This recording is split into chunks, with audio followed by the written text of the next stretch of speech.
What is Intermission for anyone that doesn't know? I often say, have you seen Sister Act? And if the answer is yes, then I say, well, that's exactly what we are. Like, young people in the building take over. You put on this production.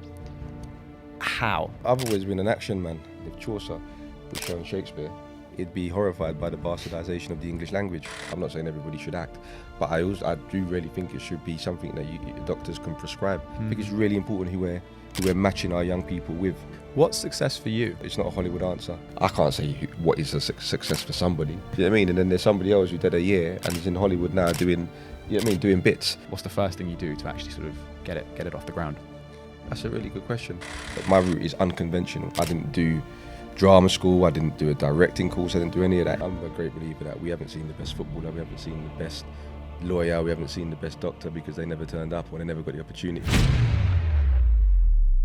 Welcome to episode 1 of the Ground Floor podcast. I'm your host, Ollie with my co-host over here, James Skeeth. Our guest today is a very special guest. He's the co-founder and artistic director of Intermission Youth Theatre, and he's also the National Diversity Award winner for 2021. So please put your hands together for my mentor and my friend, Darren Raymond.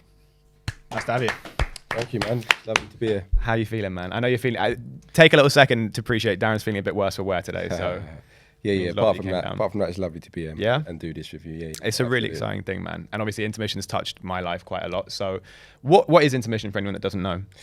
So, Intermission Youth is an organisation that supports young people from different boroughs in London that might be going through a tough time.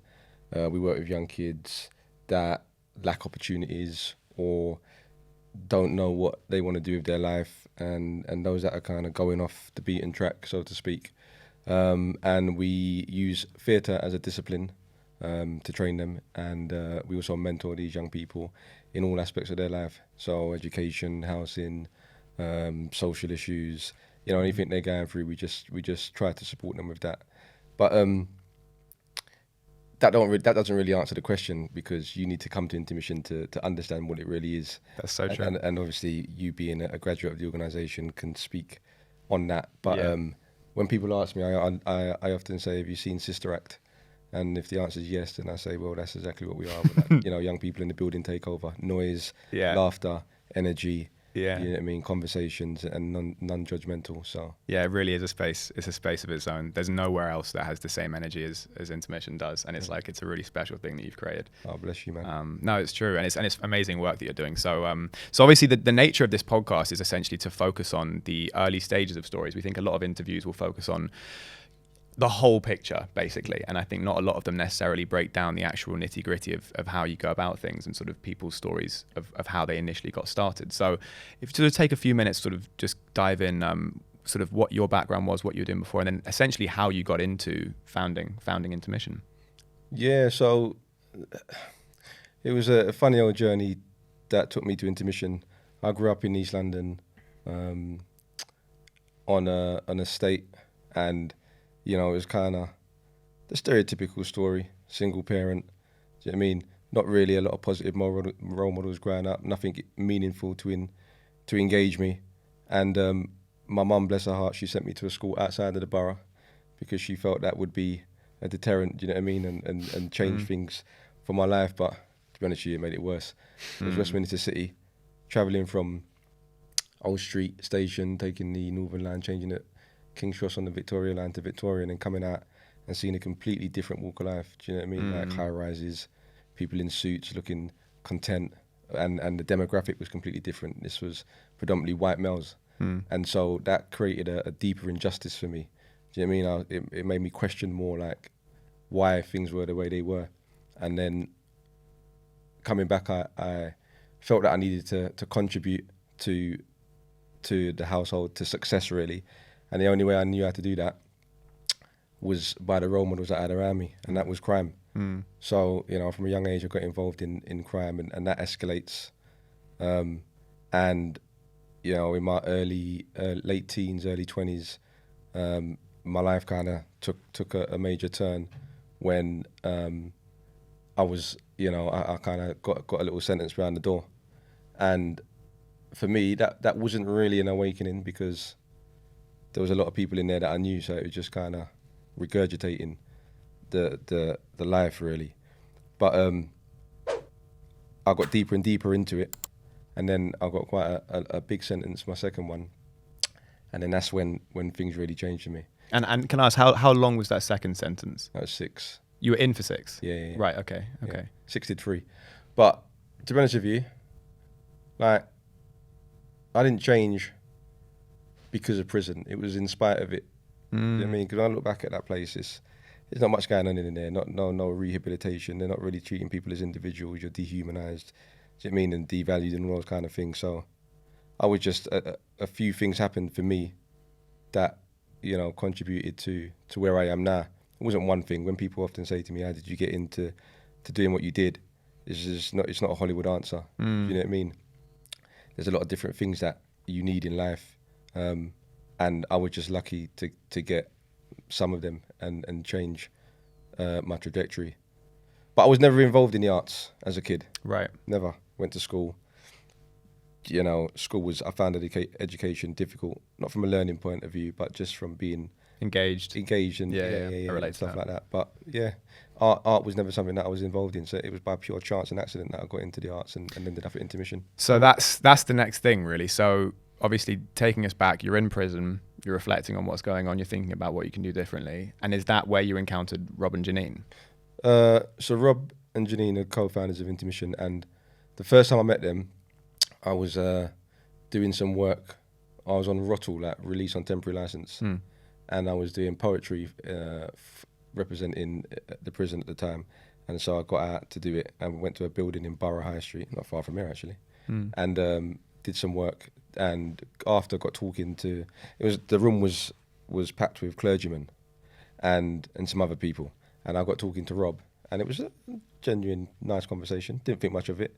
Do you know what I mean? But he was really intrigued by me and my story, so we just got talking, and then went back, and then cut a long story short, when I got released, I got offered a tour of Shakespeare as a fellow, and so I took it, and where we were rehearsing was a church in Knightsbridge called St Saviour's, and when I turned up, when I turned up for the first day of rehearsal, it was Rob that was at the door to greet me, and I'm like, I recognise his face, and the welcome was really nice.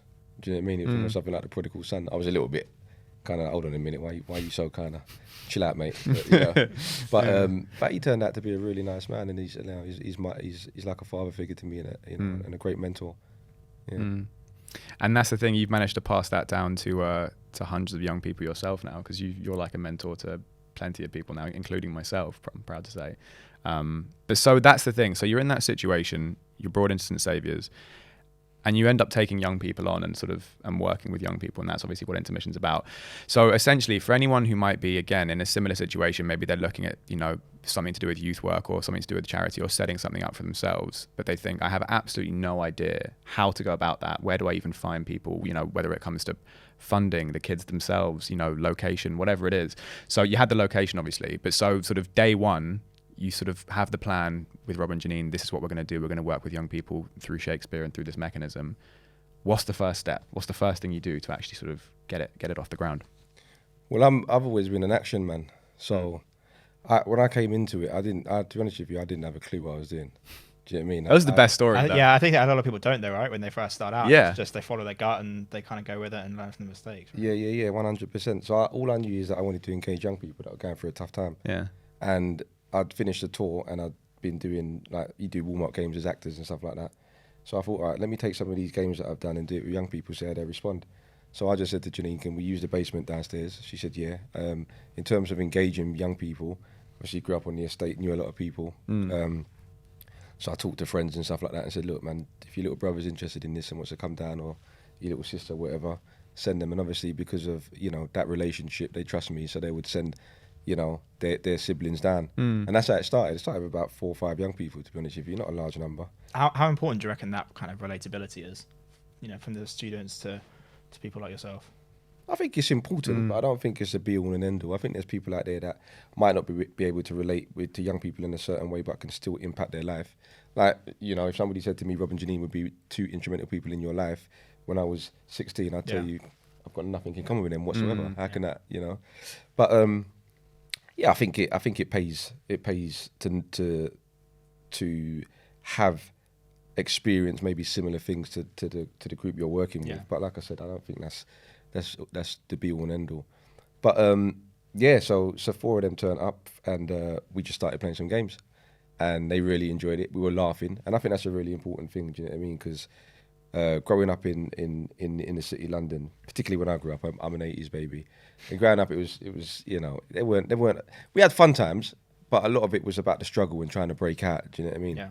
Was there any, just to cut in, was there any sort of persuasion that you had to do? Because I can imagine if you take kids that are especially kind of a bit like disenfranchised and saying, do you want to come into a church and play drama games? I can't imagine a lot of them would be receptive to it. Did you have to kind of say, look, it will be a fun thing, or were they sort of generally on board when you even mentioned the idea? No, I don't think there was a lot of persuading. You know, if I'm being totally honest, when they turned up, they knew they were turning up for some kind of engagement in the arts, right? Because whoever they spoke to would have said to them, it's a drama program. So they came with that energy to get involved. I think that's that moment when you step into a room with young people, those first 5 minutes are very, very important. I think that's where they can engage or disengage or connect with you or disconnect with you. Do you know what I mean? And I think the problems that we have when we're talking about organisations that engage young people is that if there's a disconnect and that young person stays on the program, it's doing more harm to the young person than good. I think it's really important who we're matching our young people with. Do you know what I mean? You asked a question earlier whether you need to be able to relate to them or not. I think there's a spiritual energy. There's something that's unspoken when a young person connects with a mentor, and we need to be. I agree. We need to be really kind of in tune with that. Yeah. Do you know what I mean? And if it's not working, we need to be honest to ourselves and say, actually, I'm not the right person for this young person. So how did you go about building that kind of trust, if you like, with your students, or kind of the engagement? Do you know what? There was no method to it. Like I said, I didn't know what I was doing. Yeah. Do you know what I mean? I was just going in there, and I suppose there was a method. I was just being me. I was being honest. Do you know what I mean? If they had a question for me, I'd answer it. If they did something that I didn't like, I'd cuss them. Yeah. Do you know what I mean? Yeah. You'd be surprised how much that makes a difference, though. 'Cause people don't do that. No one does it. No. Yeah. No one does it.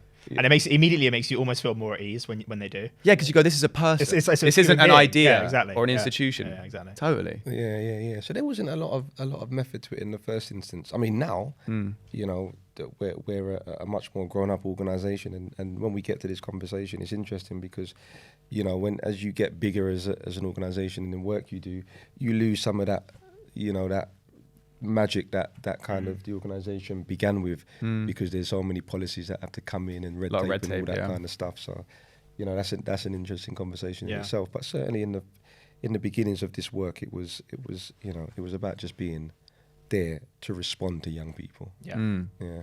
So you're in a basement in a church. You've got about 4 young people. How do you take it to a place where it's actually like a proper cohort? Because now obviously Intermission puts on productions. Obviously I've been privileged enough to be a part of one. Yeah. But as in, so now you have, sort of whole stage, you have, audiences, and you put on full on professional theatre productions. How do you go from 4 kids playing, drama games to that? What's the next step? So when we was doing those drama games, it was, as I said, I had a really good time, and they wanted to come back. So I said, look, we'll do this every 2 weeks. And this 4 turned into 6, 6 turned into 8, because, young people talk. They'd tell each other, yeah. So we had 8 in that first year, and we're doing just, games. And then I was like, this is where the persuasion had to come in, like, because I was running out of games. And I'm just like, oh, they're gonna leave soon if I don't, switch this up. So I said to them, all right, we're going to put on a play. And then, and this was one of the biggest mistakes, but not now, retrospectively. But I was like, they was like, what play are we going to do? I said, we're going to do Shakespeare, because that's all I knew. I didn't know anything else. I did a Shakespeare tour. That's what I did when I was behind the door.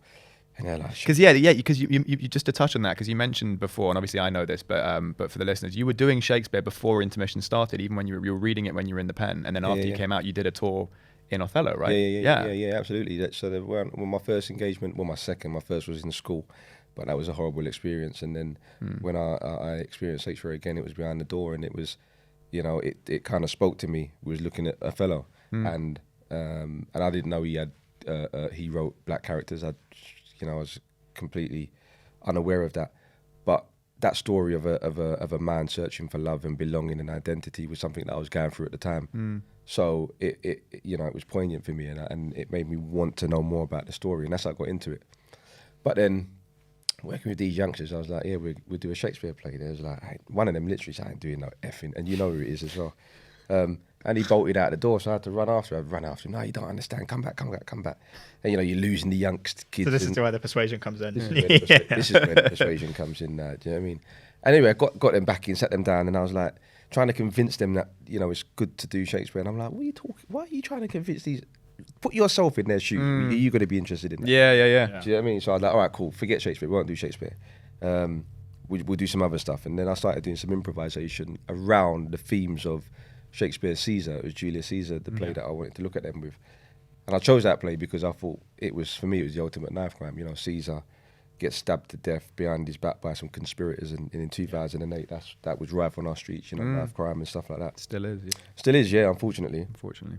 But so we started looking at the scenarios, not talking about Shakespeare at all, the situation that the characters find themselves in, and I would be speaking about, you know, situations and talking about how that responds in their life, and then we do some improv around it, and that went on for about 6 weeks, and then I was like, and they created some beautiful stuff. You know what I mean? And I was like, it would be a shame to lose this. And I was at home one day, and I was like, what would happen if I merge Shakespeare's text with what these young people have come up with?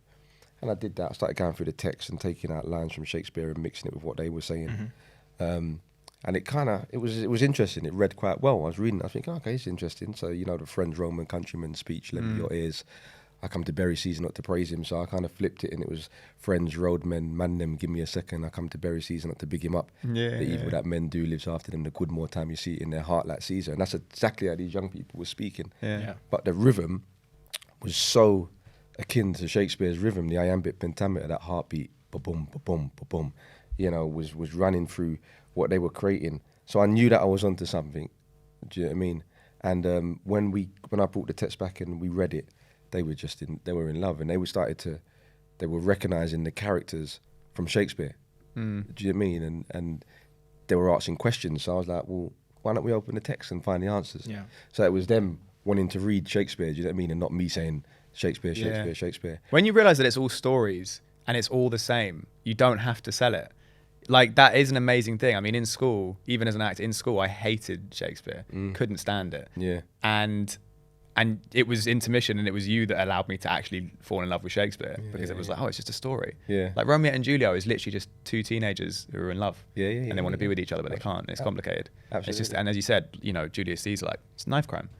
Like, they're just stories, and when you can flip that and you realize it, the whole fight and the sort of pushback of each side just goes away. You can just make it into art. And Shakespeare was slang, as you've famously said in interviews and stuff. Shakespeare, the line about Chaucer that you have, it's a great line. But if you could, the point about Chaucer, it's a great point. Because I always, you know, when we first did that play, Wasted, in 2008, that's what we called it, the reimagining of Julius Caesar.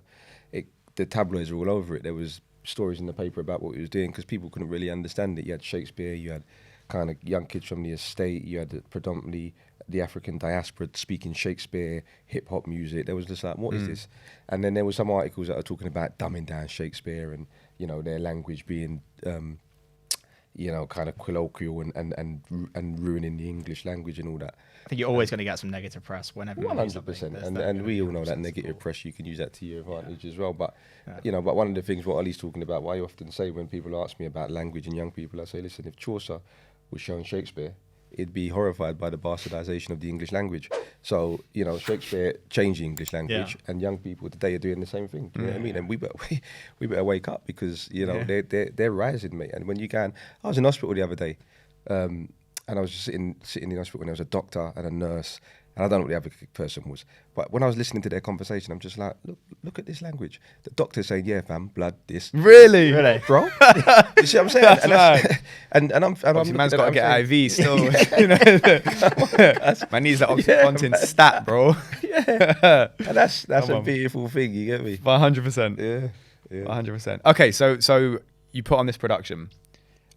How? Because I think this is the stuff that we really want to delve into on the pod. How do you go from, like, you're just with a few kids in a basement to getting audience members? Did you get any press coverage? Did you costumes? All that kind of stuff? Practically. So I was lucky. So we had the venue, which was St Saviour's Church. It was redeveloped in the late 90s, and there was a 100-seater theatre on the top floor. So I didn't need to find the venue. The venue was there, so it was a no-brainer to put on a performance. And I knew that, you know, we had 8 people in, or 12 people in the production, and I knew 12. If those 12 bring 2 people each, you know, you've already got 40. You know, 40, what's the maths? 44 people or whatever in your theatre. And so for me, it was, you know, it was okay, cool. We can put this on because we have the resources to do it in terms of the space. We had the most important thing, which is the product. As soon as you got the product, do you know what I mean? If anybody wanted advice from me, is make the product. Whatever your product is, that's what you need to focus on, and then the rest will fall into place, I think. If the product is something that somebody wants. And so we had this, we put it on. In terms of marketing, I created a flyer. I'm not sure how rife social media was back in the day. I certainly didn't know a lot about it, so it wasn't all over. It wasn't that. But I had met somebody when I was on tour who told me about a friend of his, a guy, I can't remember his surname, Kevin something, who's a West End producer. And he said to me, because I was writing a play when I was on tour as well about the abolition of slavery. And he said, listen, if when you finish that play, if you want, send it to me and I'll send it to my mate, a West End producer. So I'd remembered that conversation. Yeah. Do you know what I mean? And so when I had this play that I'd written, I said, I phoned this guy and I said to him, look, I've written a play. It's not it's not the one about slavery, but it's a Shakespeare adaptation, and I need help promoting it. Do you reckon your guy would help out? And he put me in touch. And he's a lovely guy. Do you know what I mean? I mean, he charged me, but it weren't a lot though. And the coverage that he gave, that we got from it, you know, like I said, it was all over the tabloids and stuff like that. So that was just me seeing a moment and taking that opportunity and, you know what I mean, and exploiting it. Always remembering, I think, the connections you make in life. Definitely. Because if you're in the right place, those opportunities will reveal themselves to you. Could not agree more. No, I completely agree. We've noticed that just starting this podcast. As soon as you actually just ask people, you'd be amazed at what the response is. And staying in touch with people makes a big difference. It's unbelievable. Yeah, it's really, I think, something that's so straightforward, but it's so overlooked at the moment. Yeah, I think people really underestimate just how much you can do just by asking. Yeah.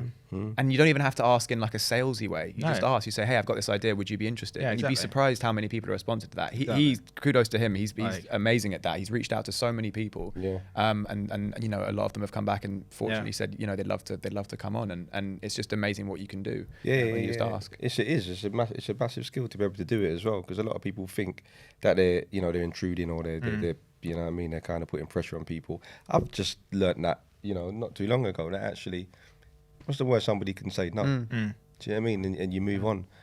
And don't give yourself a no before they do. Exactly. Give them a chance to say yes. Yeah. That's a good way of looking at it. And so he helped with the publicity. Obviously, there was a lot of stuff that was going on. I mean, if we were to put that play on now, in the same way I put it on in 2008, we'd probably get shut down, because health and safety was safety was non-existent. You know what I mean, in terms of, you know, actors and how long you can work an actor for before they need a break, all that kind of stuff. I didn't know any of that kind of stuff. Do you know what I mean? But that's, you know, it's the world we're living. This is what we're talking about, bureaucracy, right? It's now it's flipping. It's hard to do anything. Yeah. Do you know what I mean? Without stressing out. We've got people that want to come in. Well, they can just sit on the stairs. They can't actually sit on the stairs, I'm afraid. Really, they just want to see the show, but they can stand in the fire. It's a snowflake generation. That's what it is. So there was a lot that we didn't do right, but I think that what we did do right is we just put the show on. Like I said, do you know what I mean? We had the product. We said we're going to do this, and we did it. And you learn from. I mean, everybody knows this. You learn from doing, right? I've been in the game now for 16 years as an AD, you know, and I came through. My route is unconventional. Do you see what I'm saying? Like I didn't do drama school. I didn't do a directing course. I didn't do any of that. Everything that I learned is on the job. Do you know what I mean? They're the best ones. They are. Unconventional routes are the most fun. They're the most enjoy, and they're the most. You can learn so much from them. Yeah, and it's the fun. Best stories. It's fun learning. Do you know what I mean? It was a good crack. In terms of the production, do you remember what the budget was? You know what? If I was to take a shot, I'd say it was somewhere between maybe £4,000 and £8,000. Pound. And so, how did you get the money? Was that the church, or was that like a donation thing? Or no, here's a good story. Yeah. So when I was doing Shakespeare Behind the Door, we did a performance, and friends and family could come and watch it. And after we had a little bit of time to talk to everybody, and I was talking to some guy, Mark Woodruff, and he worked at the Sainsbury's Trust, which is a trust fund that supports a lot of work in Africa and Asia, and do some incredible work. And he said to me after, look, we stay in touch. I'd love to kind of see your journey and where you go. It's as simple as that. Do you know what I mean? Gave me his card. And when I was putting on the production, I knew that we needed some money. So I looked at his card and I thought, let me shoot this geezer an email and see if he can give us some money. So I emailed him and I said, look, I'm putting on a play with some young people, whatever, da-da-da-da. And he said to me, all right, cool. Send me 1 page on A4 paper of what it is you want to do. That was it. I said, that's it. He said, yeah, that's it. So I typed up what I was trying to do, sent it to him, and then he gave us £10,000. Come on. Okay. Yeah, Come on. he gave us 30,000 over 3 years, so 10,000 a year, and that was the seed funding for Intermission. Did he say up front, I'm going to give you 30 for 3 years, or was it like each year you'd go back to him? No, and he said up front, we'll give Right. you, the Sainsbury's Trust will give you a tranche of 30,000, Wow. 10,000 each year, and that was just from somebody I spoke to after, again, similar to Just from asking. Yeah, just from asking, yeah, and that's how the whole youth, that was the springboard for it. Yeah. Yeah. So once you got that funding, what was the next step before putting the production on? Was working out how and what we needed to put that production on. So I knew, that we needed creatives. I knew that I needed a set designer. And this was things that I just learned about when I was on tour. I was on tour and I realised that somebody makes a set. I realised that somebody controls the lights. I realised that, somebody looks after box office and all those kind of things.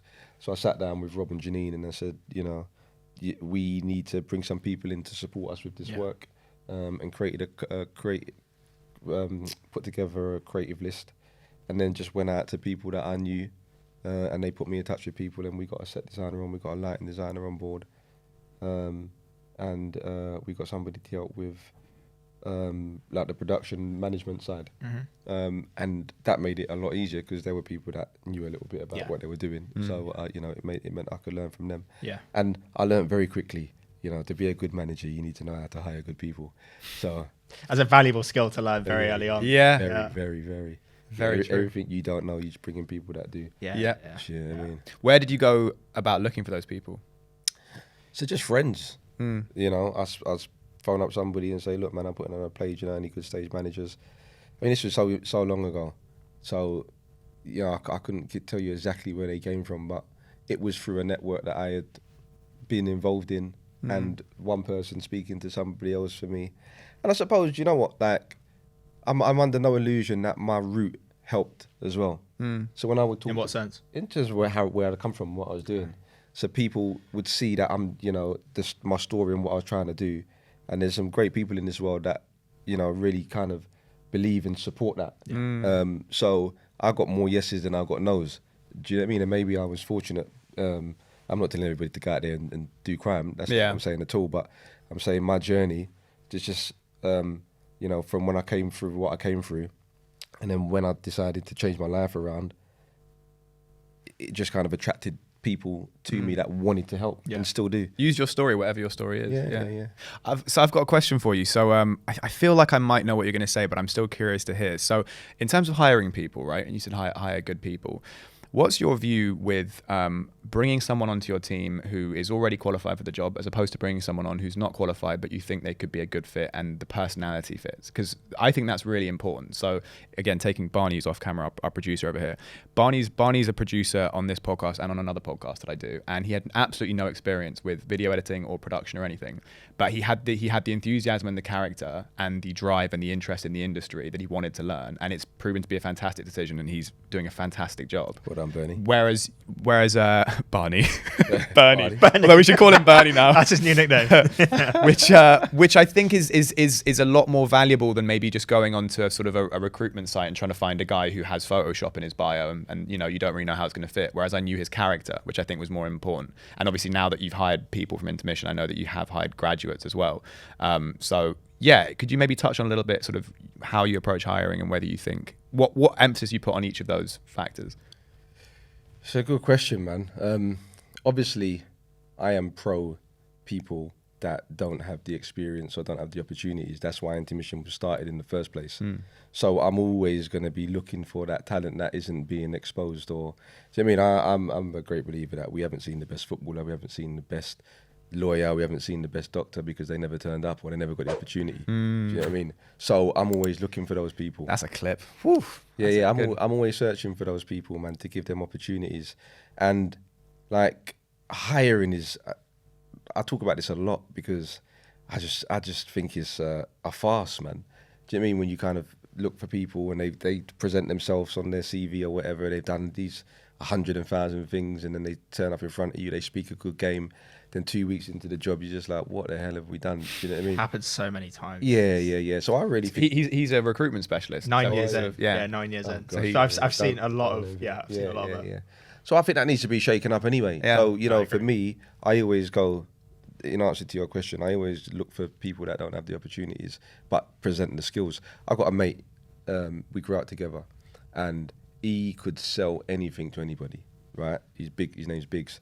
And like, when I got into film, because when I came out, I made a short film. That was one of the first things we did. And he was basically a producer on this, but he never knew he was producing. Do you know what I mean? He was talking to people, making sure everyone was all right, getting people, you know, comfortable, doing all the kind of stuff. So charming. You know, he's going through a difficult time at the moment. And I look at that and I just think, nobody realised that there was, you know, a producer there, and an excellent one. Like, I mean, he could top so many producers out there just by the skill that he has, but because he never got the opportunity, or because we grew up where we weren't exposed to these jobs, you know, you're looking at a waste of talent. So I'm always out there looking for talent that is not kind of being given those opportunities. And if you were trying to sort of shake up a kind of recruitment process or looking for the right person, how would you, in an ideal world, go about doing that? Great question. Yeah, I mean, hard to answer. It is a really hard question to answer. Yeah, I don't know what I do. If I look at what we do at Intermission when we're hiring, you know, like recently, well, we're currently hiring for 4 jobs at the moment, and we're going to market for these jobs. And I've had conversations with our board of trustees, because the first time we went out, we didn't really get what we were looking for. And it seems like we're going to the same places. And I'm just like, do you know what? I think we need, not headhunting, but kind of, we need to go out there and find those people ourselves. Yeah. So I would probably do that, a form of headhunting. Do you know what I mean? I think when we talk about headhunters, they go out there and they headhunt people that are brilliant at the job, that are already working and doing it. But I'd like to create a headhunter that can go into places where these talents are. Do you know what I mean? Where nobody kind of goes to look. The kind of less obvious. Yeah, the less obvious talent. Yeah. The ones that are not working. Yeah. The ones, you know, the geezer on the road that's got an operation and selling, you know, I mean, it's not good, but might be selling drugs and controlling the whole estate.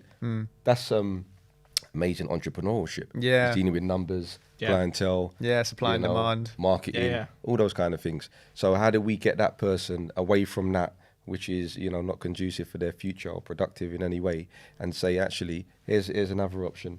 You know, so, I mean, it will take a lot more thinking than that. And I know there'll be a lot of people disagreeing with what I'm saying, but, you know, I would like to have a conversation in terms of recruitment down that way. No, I think that's a good way of looking at it, to be honest with you. Like, it's tapping into, as you say, the people that are the kind of less obvious people in the room, right? And also, there's more than one way to skin a cat. Yeah. You know, we're probably 2 of the only kids. We both went to a really good school, as you know. You know, I didn't really come from means, but all the kids in our school did, and we were probably 2 of the only kids. I think we were the only 2. And I think someone else as well. We were the only kids that didn't go to uni.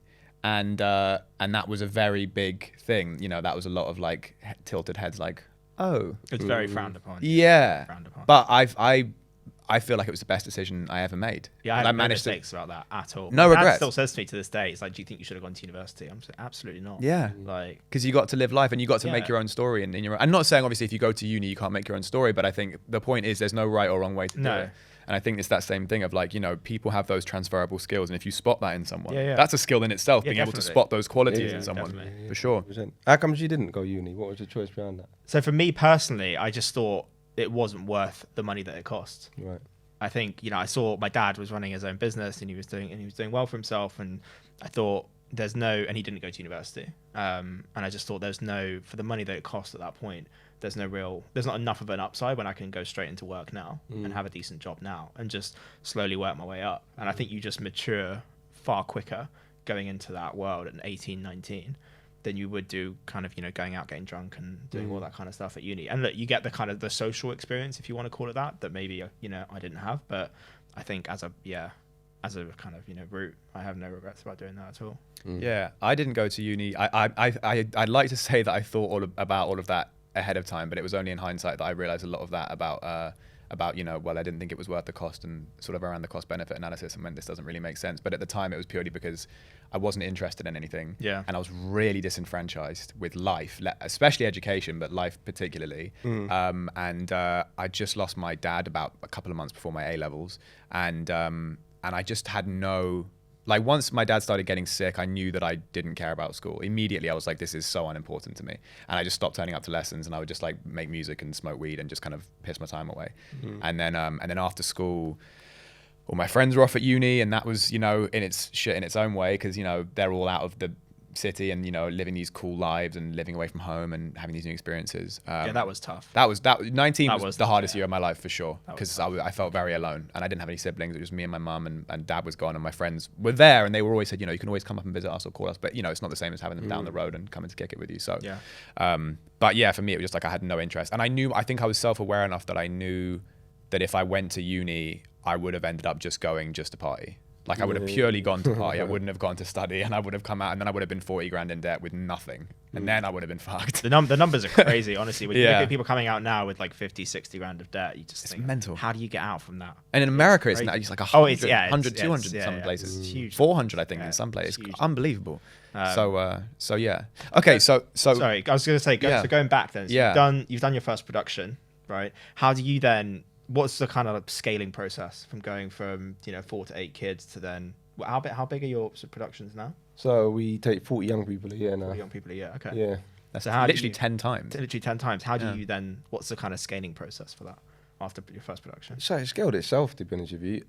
After that first production, obviously, with all the media attention that we had, there was a lot of people interested in coming and bringing their young people to be part of the organisation, part of an organisation that wasn't formed, may I say, as well. So it was like, it was kind of responding to the need, really. When I've seen that young people were saying, how do I get involved? And I'm saying, okay, cool.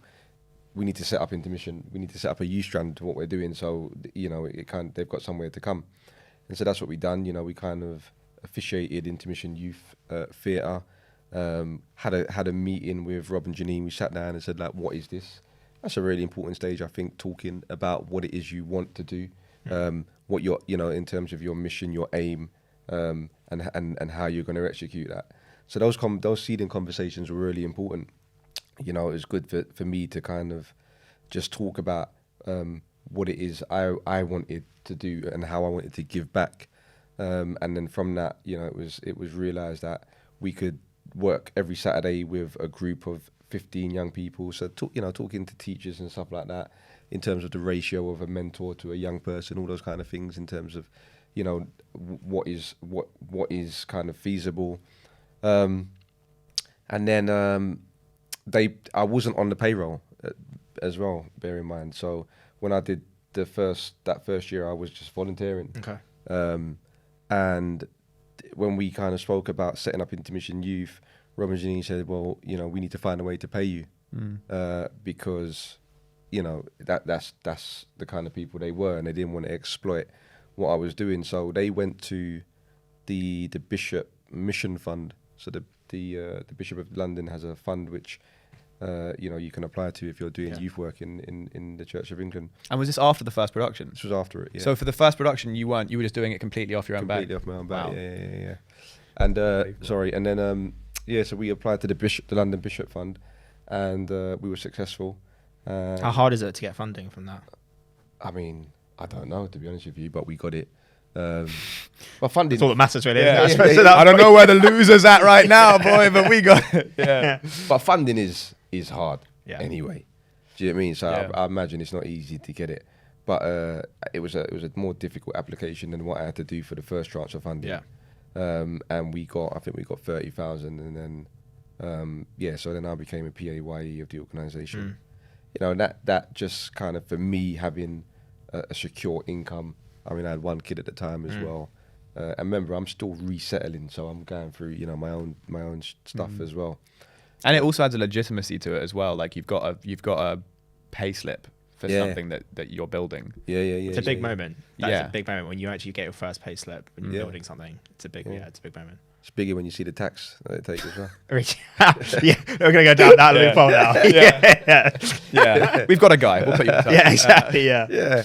So so those conversations, and we set it up. You know, we kind of it wasn't as hard as I'd imagine somebody starting from scratch, because the church is we became part of the church, the organisation. So we were set up as the youth charity of the church. So all that kind of bureaucracy was already in place for us. Yeah. Do you know what I mean? I didn't have to start a new company. You didn't have to go through all that, company's house and all that kind of stuff. So like, so it was different, I imagine, from somebody who might be starting now, but the same, a lot of the same things I think I had come across. I think a young person maybe starting off, I would be able to advise in terms of like like obstacles and challenges that you might find along the way in setting up an organisation. For us, it was one of the things that we had to kind of battle with was being part of the church, but also welcoming young people that might not have a faith. Okay. Do you see what I'm saying? Yeah. And so we were a faith-based organisation, but we were secular in the term, in the way that we worked and engaged with young people. Yeah, I remember when I came, that was the whole thing. Well, you didn't think you was going to get in at all, did you? That's not even something I thought about, to be honest. But yeah, I mean, it makes. But I not even because of that. I didn't think I was going to get in because I didn't think I would. I remember fit the demographic or whatever, and I was so over the moon. I couldn't believe it. I remember I went for my interview and I was like, never. And I got the call. I remember where I was when I got the call that I got into Intermission. How was it? I was walking down Ladbroke Grove. I know exactly which part of the block I was on. I was approaching Tesco's and then I got a call and he was like, yeah, we'd like to invite you. And I was like, are you serious? And I got onto the platform and I was like fucking beaming. Yeah. It was good to have you on the program, man. It's great to be So it's a battling with that and battling with how we had to grow the organisation, because we put on, so we kind of made the decision to work with 15 young people in the second year in 2009. Okay. And that number came about just through conversations. I was doing a lot of motivational speaking around the country as well, so I would always promote the work in terms of what we're doing. So we didn't really struggle with intake. Like we'd have a lot of kind of flow of young people applying to be part of the organisation. And then when they were coming, it was like, okay, cool, these young people are coming. We can only take 15, but 25 have applied. So how does that work? So, and then we realised that we needed to kind of create a form, an equals opportunity form, where they can kind of fill in stuff about themselves. So we made sure that we weren't kind of excluding anybody or being discriminatory. So these things I was just finding out as it came along. A lot of the words that I'm using now, that wasn't in my vocab 25 years ago. Do you know what I mean? All this stuff was just being learned on the spot. And so again, with Intermission, because what's interesting is that it's not, and it's so hard to describe it if you haven't been there, because it is really just its own unique beast. But it's not just a theatre course. It's not just a theatre school. It is a safe haven for young people, and it's a safe haven for people to get together. It's got a youth club energy to it. Yeah. When you're searching for people or people are applying, and you're deciding who to bring on and who not to, how much emphasis do you put on people who are focused on acting or maybe a career in that business, and how much focus do you put on kids who maybe they don't have the experience or as much of an interest in acting, but they clearly maybe need that level of support? And how do you kind of weigh up what's more important when you're screening? So it's not about acting at all, and you could be a testament to that in terms of when you apply for the organisation, we don't ask young people to audition, and when it's about acting, that's the first thing that a young person has to do, show you their talent in terms of acting. But for us, it's not if they're good actors or not, it's where they are in their life, how this organisation might be able to support them and what they can give as well, because there needs to be an exchange. It's not just for me, it's about building an attitude of gratitude in young people as well, particularly now there's so much going on in the world, and social media, which I still don't think we've clocked yet.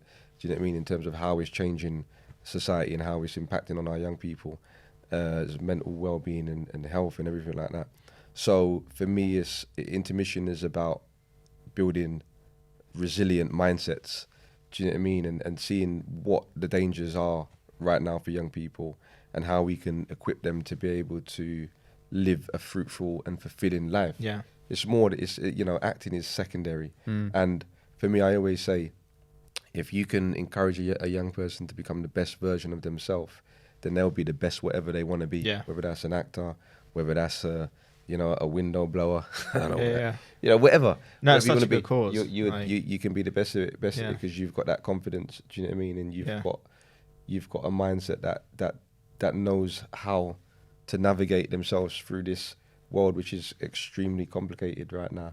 Yeah, and it's just getting harder and harder, right? As Yeah. more young people come up. That was actually going to be one of my questions to you: was how do you measure success within Intermission? But as you've kind of just touched on that, but I don't measure it, and this is a thing that I get a lot of frustration with funders, because when we're applying for funding and stuff, they want to see clear lines. Do you know what I mean? It's like, How many people are going to be on TV? How many people are going to do? Yeah, all that. Do you know what I mean? And they're trying to narrow the program down to a shorter time span, like 6 months, because you come to Intermission, you do a year, and then through a conversation and through kind of the team having a look at that young person, we decide whether or not with them they need to do a second year.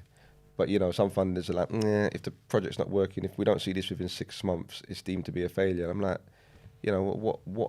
under what rules and measurements are you doing that? Do you know what I'm saying? I can tell you a young kid that started with us in 2008, and in 5 years, he did 5 years. He did the longest time on the youth theatre project. But after those 5 years, he's a working father. He's got 2 kids.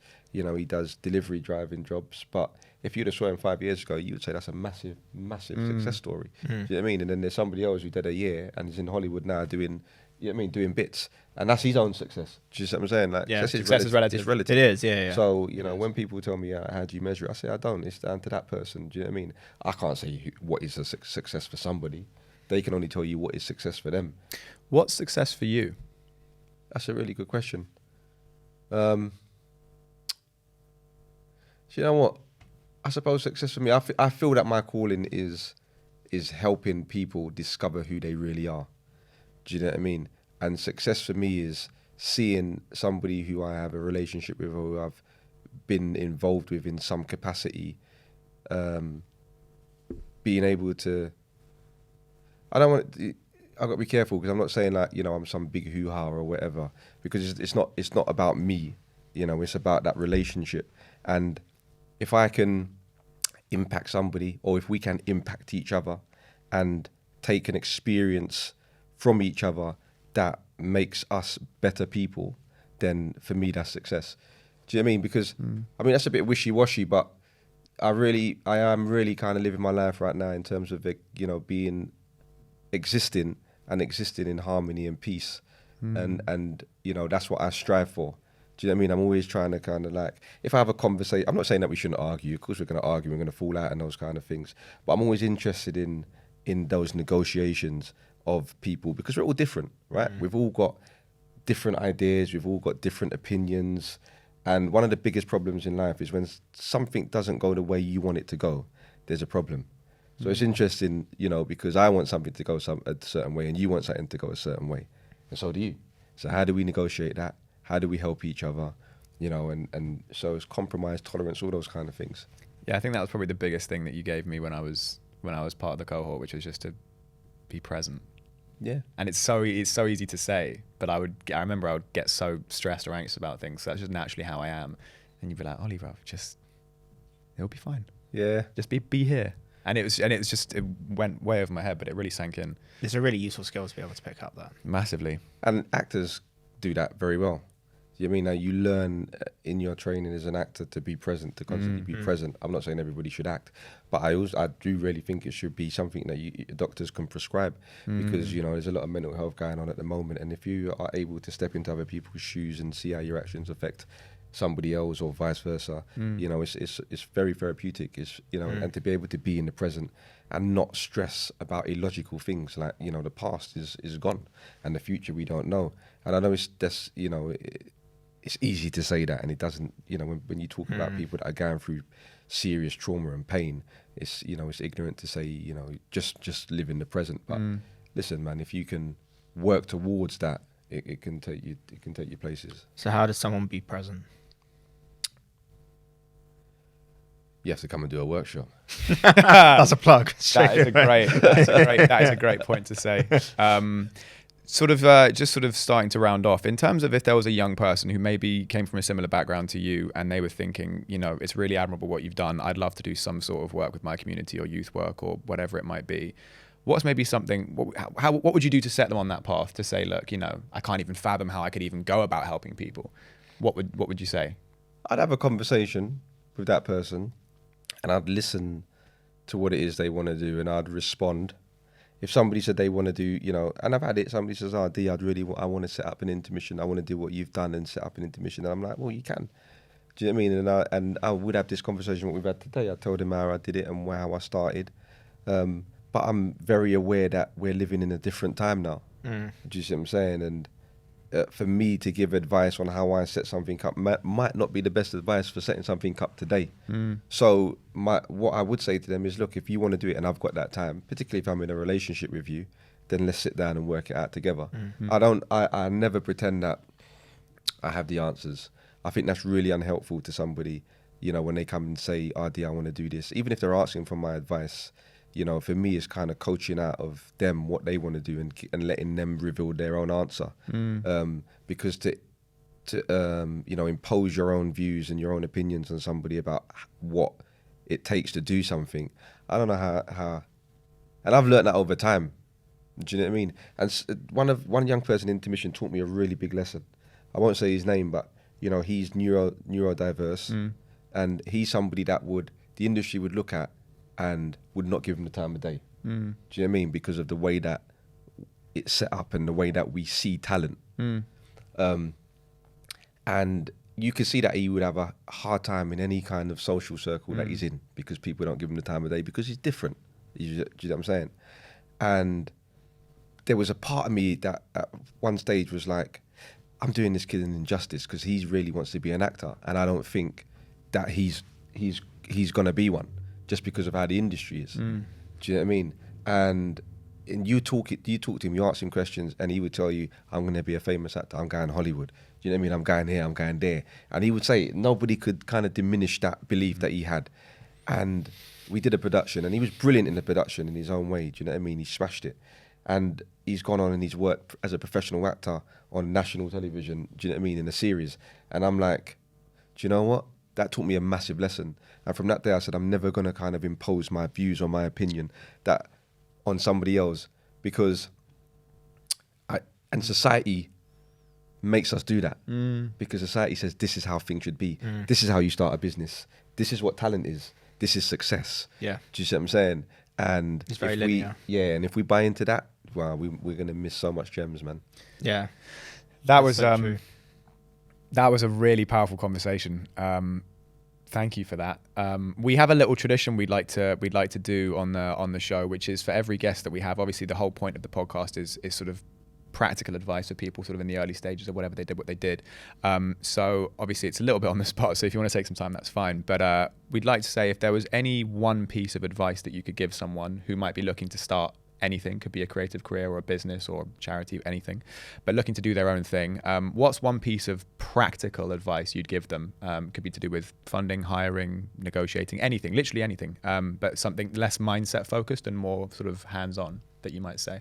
That's a tough question because I'm not sure it depends what it is they want to do. Do you see what I'm saying? Like setting up a company to putting on a play is two different things, but I suppose I would, if I was to give one piece of advice that was about actioning, I would say